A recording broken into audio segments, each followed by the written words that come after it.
Morning. Morning. My name is Daniel Colon, and I'd like to speak to you today about self-defense. Show of hands, anybody believe self-defense should be something important that they should have in their life?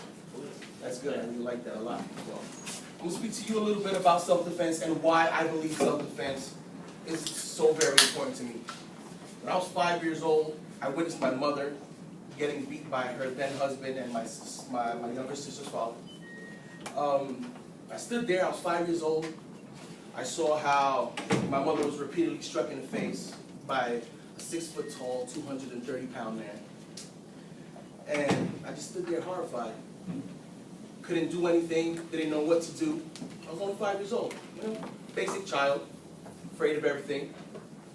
And until the unthinkable happened. He pulled out a steak knife and he stabbed my mother in her right buttock.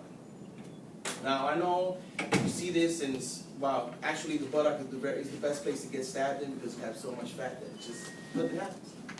But that's what made me spring into action. I jumped up, I latched onto his leg and I bit down as hard as I could. Well, once he started feeling the pressure of my teeth digging into his thigh, he swung back, busted my whole mouth open. And when my mother saw that, it made her react.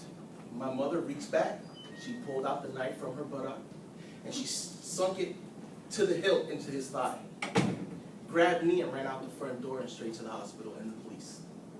He went to jail for 6 years, which I believe wasn't enough time. But later on that night, sitting in the hospital, and 36 stitches later between me and my mother, I vowed to myself that I would never, never be weaker than my opponent. I vowed that I would be one day strong enough to defend my mother, my brothers and sisters, and anyone else that I believed was very important to me in my life. So the following year, after a lot of convincing on my part, my uncle enrolled me into a martial arts dojo called When Worlds Collide in Brooklyn, New York. There, I learned how to defend myself, defend my parents, defend my brothers and sisters, and anyone else that I felt was worthy of my protection, so to say. So, show of hands, anybody's ever been put in a situation where they felt completely hopeless and too weak to do anything about? All right, there's not that many of you, but the few of you that have raised your hand know what it feels like to know what it is to just stand there and not be able to do anything. So, I want to jump into a few topics where self-defense plays a major role in everyday life. And one, which most people practically brush under the table, is rape.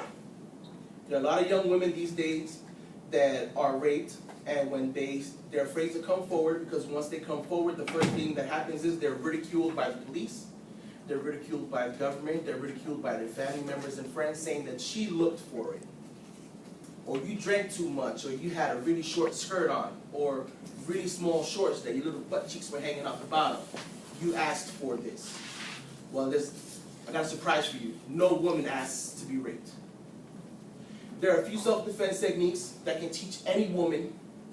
She can be 4'2" and the guy could be 7 feet tall, and she can bring him to his knees and make him cry for his mother. Now, a lot of people say, oh, women are too weak, or they're a lot weaker than men. But you want to know something? 63% of your muscle mass is in your legs. And women believe, oh, when the guy comes up to you, the first thing you need to do is kick him in his nuts. Well, I'll let you know right now, every guy knows that. Every guy knows that the woman, the first thing she's going to do is try to kick him in the nuts.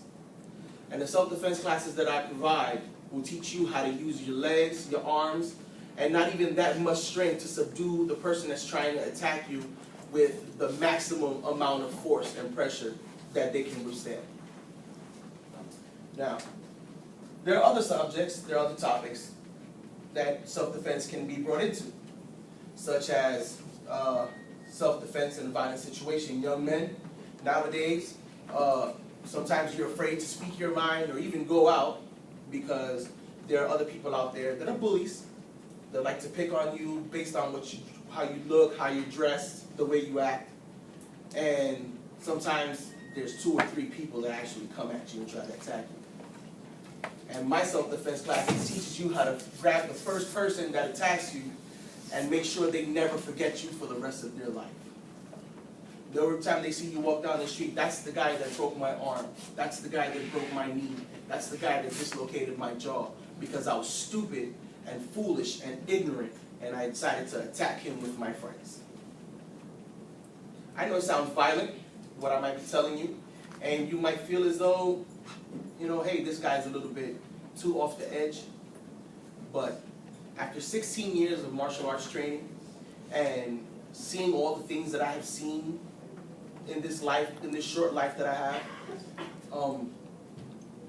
I'm all the more happier for it, to know that I can defend all of my family. So in conclusion, to wrap things up, I'd like to thank you all for coming out this day and giving me the patience to hear me out.